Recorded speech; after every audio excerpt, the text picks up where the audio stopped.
this morning is Alexander Bufetov from Institut Teklov and CNRS. He will talk to us about Gaussian multiplicative chaos for the sine process. יושב בסתר עליון בצל שדי יתלונן. Grigori Olshanski in 2011 formulated a conjecture that determinantal processes in large generality are quasi-invariant under corresponding groups of diffeomorphisms of the phase space, finite permutations in the case of discrete space, and completely supported diffeomorphisms in the case of continuous phase space. In fact, it's part of a general question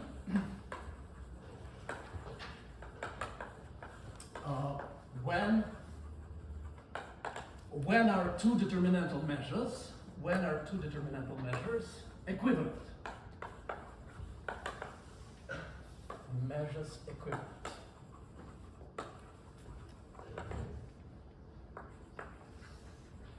So in the specific case of determinantal point processes with gamma kernel, Olshanski proved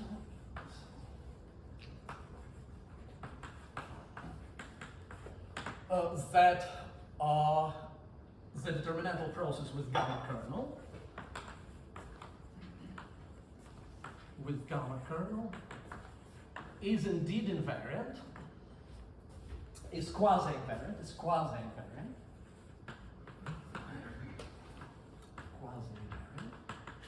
under the action of the group S infinity on Z.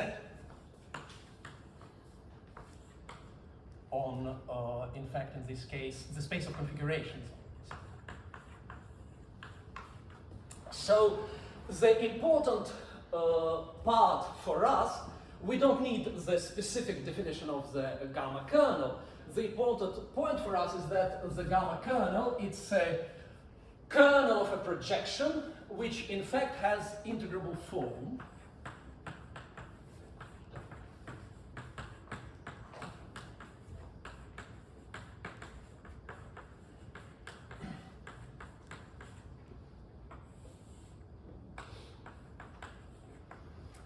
And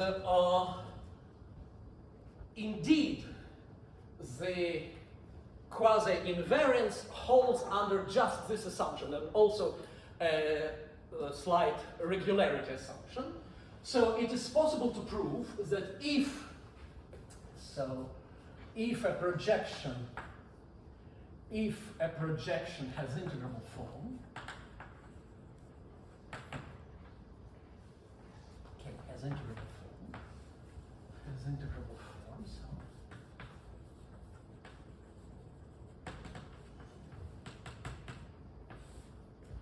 integrable form, then the corresponding determinantal point process is then K.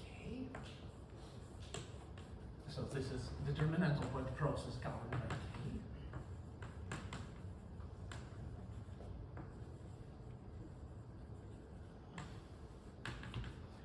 Is indeed quasi-invariant.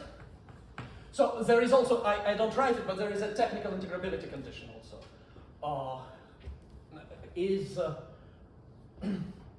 quasi-invariant under, so in discrete case, S infinity, and in continuous case, diffeomorphisms with compact support of R.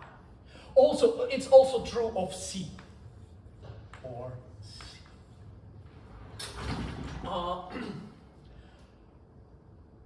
So the Radon-Nikodym derivative, in fact, Olshanski found it explicitly in the case of the process with the gamma kernel, but it also can be written in full generality. So the Radon-Nikodym derivative, it has the following form. If F is the diffeomorphism, then it has the form product f of x minus f of y. xy, it's a multiplicative functional over pairs of particles in the process, it must be suitably regularized. The regularization depends on the specific process. In particular, in the case that Olshanski considered, one needs to take product over particles. So in the gamma kernel, these configurations are almost semi-infinite, and one needs to take product over particles in the half line and product over hole in the other half line. But in fact, this regularization, one can have a general regularization procedure which holds for all integrable kernel, and which is, roughly speaking, just multiplying by exponential of minus the trace, roughly speaking. So the key point, so in fact this formula which Olshanski proved for the gamma kernel, in fact it holds in complete generality of these integrable kernels. Okay, let me write the additional condition. Actually, one needs the following condition. Just integrability condition like this. Plus this. And also similar condition for C. So the key point is in fact the equivalence of palm measures of my determinantal process of the same order. And in fact, if I denote pk by palm measure at P, then it is possible to write the result in terms of equivalence of palm measures of the same order. Let me point out that palm measures of different order are mutually singular. This is manifestation of Gaussian-Perez rigidity. So palm measures of different order are singular, and palm measures of the same order are equivalent. And in fact, let me just write the formula for palm measures of order 1. So here one arrives at multiplicative functional over just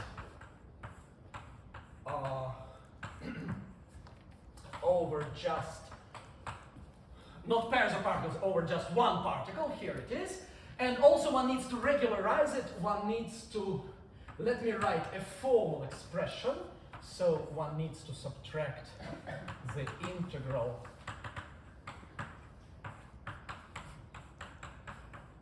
this kind. What I mean is that of course, this integral is divergent, and this product is, generally speaking, divergent, but the product times the integral is convergent, and this is in fact nothing fancier than the passage from determinant to so-called determinant 2, 1 plus a, which is just determinant 1 plus a exponential minus trace a, and as opposed to the determinant 2 is defined for Hilbert-Schmidt operators rather than just for trace class operators, and nothing else happens here. And in fact, in the specific case, so this holds in full generality, in the specific case of the sine process, in fact, one doesn't need this term. One arrives at this Radon-Nikodym derivative is just the product in principal value, of x minus px minus q square. And in fact, it is just the square of what Ashkan yesterday called the stochastic zeta function, and up to linear multiples. There is one particle less because I consider palm measures. So in fact, as Ashkan mentioned yesterday, he considers ratios of characteristic polynomials, and indeed these are ratios of characteristic polynomials, limits of ratios of characteristic polynomials, but taken not at 1, but in Ashkan's notation it would be e to the ip over n, so at 2 different points. So, or if you wish, the ratio of 2 ratios of Ashkan yesterday. But this is just up to linear multiple. As I said, there is one particle less here because we are taking palm measures. So, and again, as I say, this holds in full generality of processes with integrable kernels, which in turn admit an intrinsic, very simple characterization, namely that just, it's a very simple characterization, that my Hilbert space H, Hilbert space with reproducing kernel,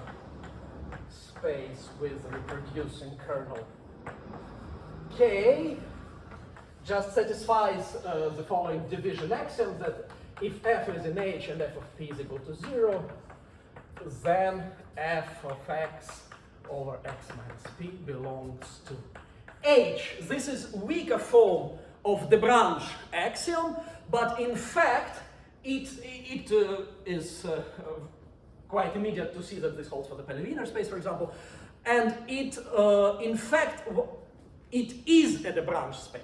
In fact, as we proved with Raman-Ramanov under some additional assumptions, and then Raman-Ramanov proved in full generality, then just, in fact, this axiom, it means that it is a branch space. It's weaker form of the branch space, but it is the branch space, and this axiom, the validity of this axiom, is equivalent to this integrable form, and in fact, is all that one needs to have this form of Radon-Nikodym derivatives. Sorry, Sasha, do you get analytic continuation of the second sequence? Can you please say again? To get the branch space, you need analyticity in the complex plane. This is exactly, Misha, please allow me to refer you to the paper of Raman-Ramanov. It just came out. This question is treated in circumstantial detail. Yes, so the answer is yes, and it's just resulting So it's from a Raman-Ramanov. sequence of axiom, of this axiom. Yes, exactly. This is paper of Raman-Ramanov. Yes, exactly. Okay, so this is then the Radon-Nikodym derivative of the PAM measures, but now I will fix Q and consider this function as a function of P. So, and in fact, I will write it, let us take Q equal to 0, and let me write, so I make a little bit shift of notation, so Q equals to 0, and instead of P, I will write T.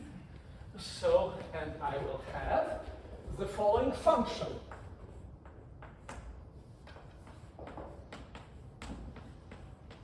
And I take the square root, it's in principal value, it is function of configuration. So this is, in the case of the sine process, for example, this is precisely what Ashkan considered yesterday, and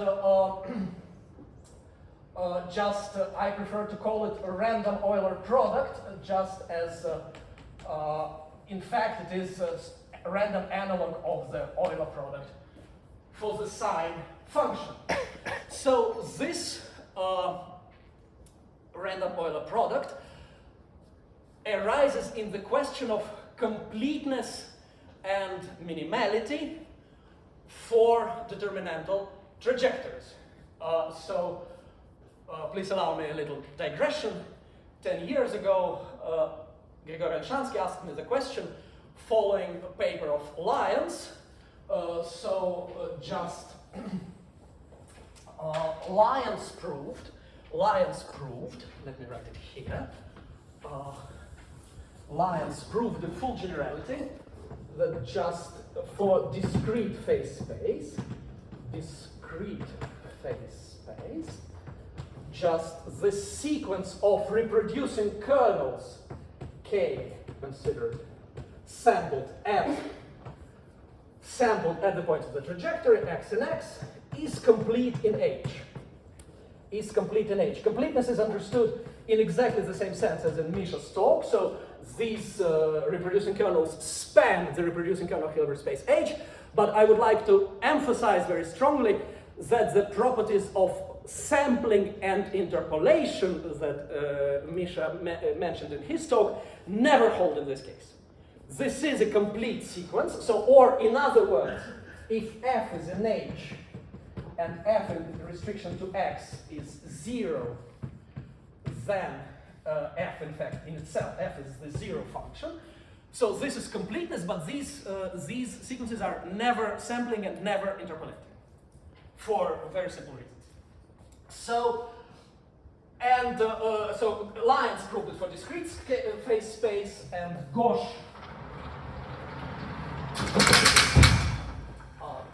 proved it under assumption of rigidity. Rigidity implies completeness. And so Grigori Olshanski asked me in 2014 whether, in fact, this is true in general, and indeed it is. So for completeness, it is possible to give a complete description, and just I formulate this proposition joined with Alexander Shavo from Kharkov and Yan Tsiu from Toulouse. Proposition is that indeed for any determinantal point process, process governed by projection,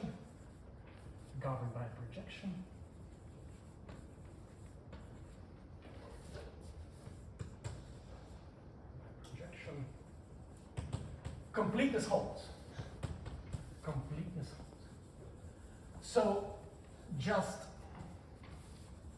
let me say that the first key case that is not included in the previous work of Lyons and Gaussian is the case of the determinantal point process with the Bergman kernel, so the zero set of the random analytic function in the disk.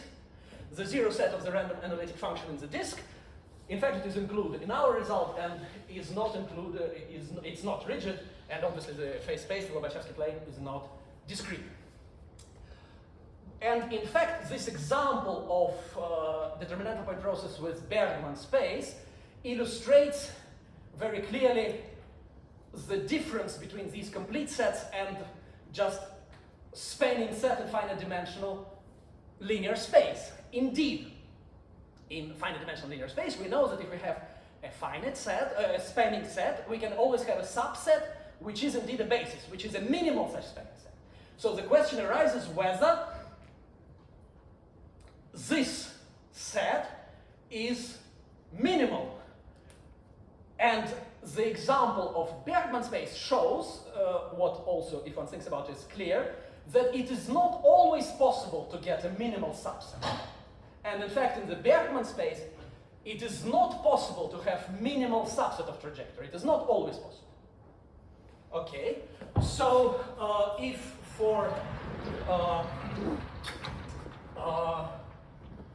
just for completeness, it is possible to give complete result, then in the question of minimality, my success at answering Olshanski question has so far been minimal. In that I can only deal with the sine process. But for sine process, it is possible to say. So just for the sine process, let us recall again, as in fact Ashkan mentioned yesterday, that just the sine process is the scaling limit of Dirichlet kernels. The sine kernel is the scaling limit of Dirichlet kernels on the circle. And of course, the Dirichlet kernel on the circle is the projection onto first n harmonics. And of course, n points, trigonometric polynomial for n points, trigonometric polynomial of degree n, n-1, n harmonics with n free parameters. Of course, n points are minimal and complete uniqueness set. But in transition to the limit, this is no longer true. And in fact, the result is that the sine process has xs1.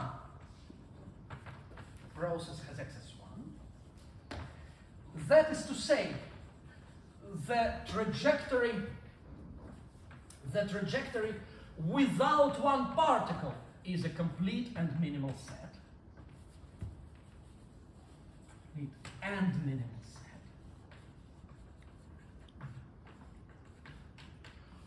Or in terms of the random Euler product, the product, so I write this as function of, it is an entire function of t but it also depends on configuration x.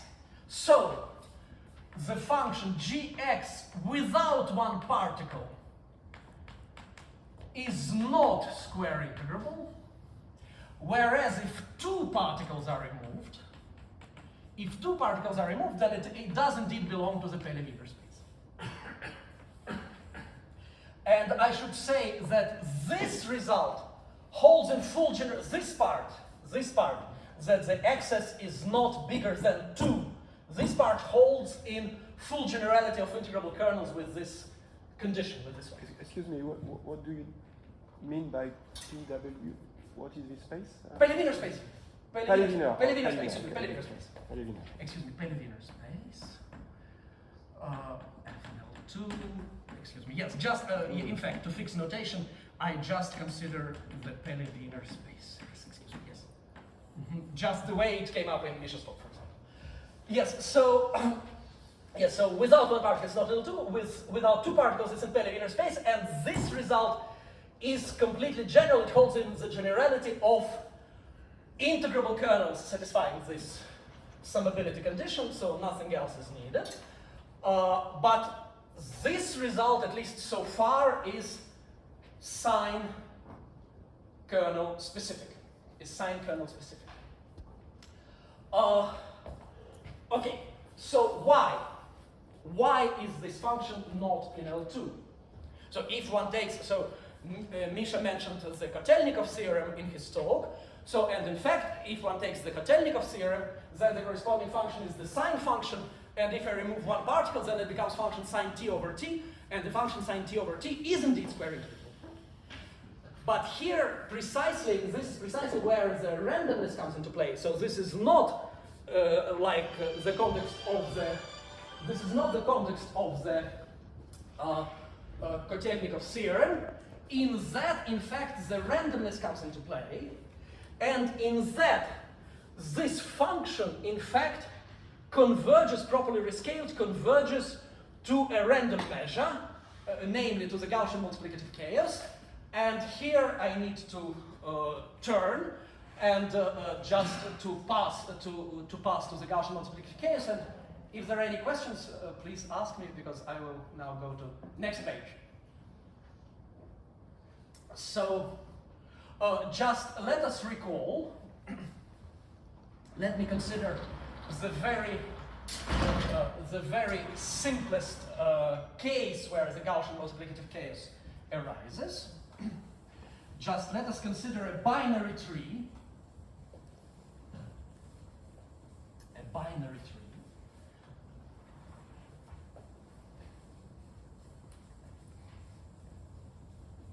So, I should say that the idea of Gaussian multiplicative chaos goes back to the work of Kolmogorov on turbulence. I will explain the precise connection. It is in fact formulated on the physical level of rigor in a paper by Yeglom in Doklady. So this goes back to Kolmogorov, 1941. So, but let us consider a very specific example, which was in fact introduced by Mandelbrot, Perrier, and Kahan.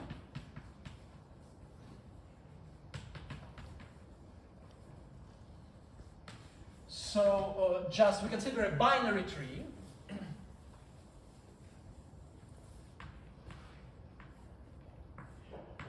And in each vertex of the tree, to each vertex of the tree, we assign a standard Gaussian. They're all independent. So let us now consider the following sum. So we write for a real number, we take its binary extension, and we consider the following sum: y epsilon 1 plus y epsilon 1 epsilon 2 plus and so on. So infinite sum. Excuse me.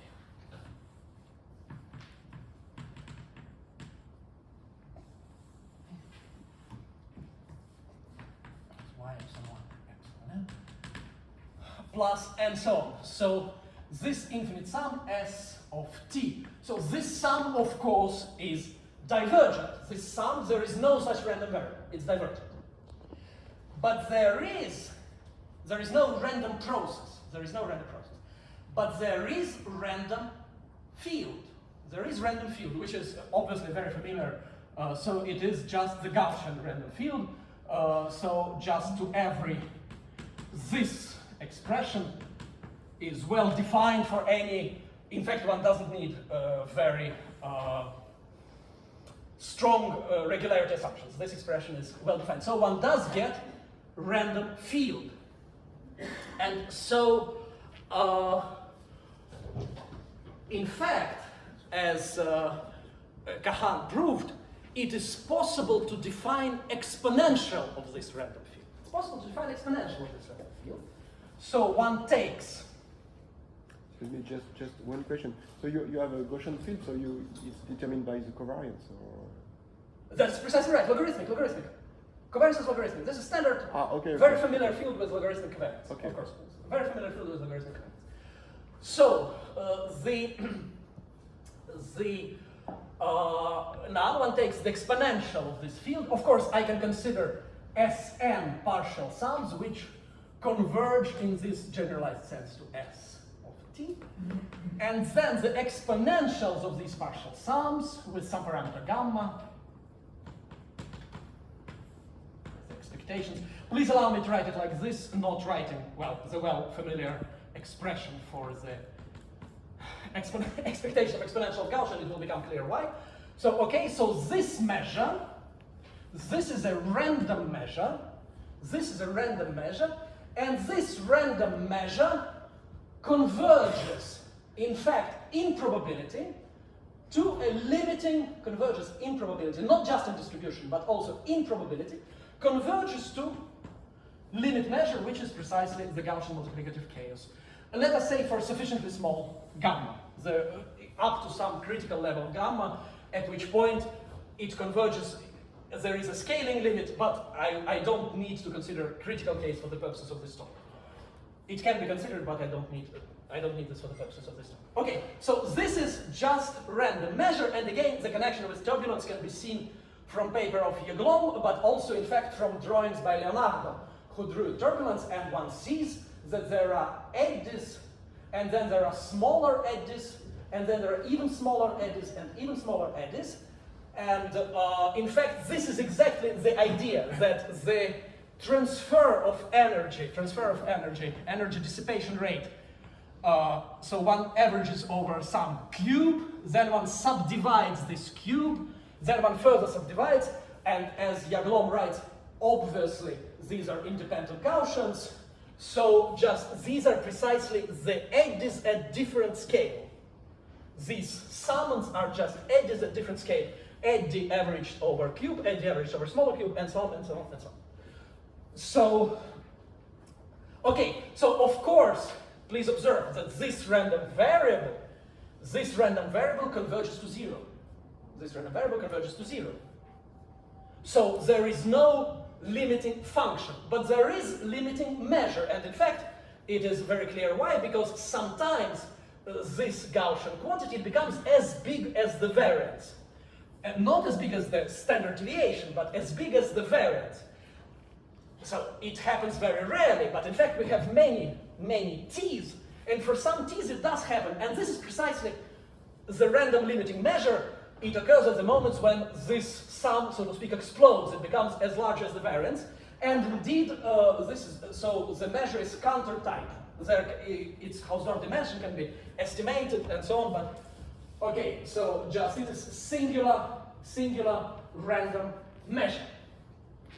So the proof by Kahan, it used in a major way, an important way, that there are many martingales associated with Gaussian fields. So, and in fact, here in dealing, so okay, now let me formulate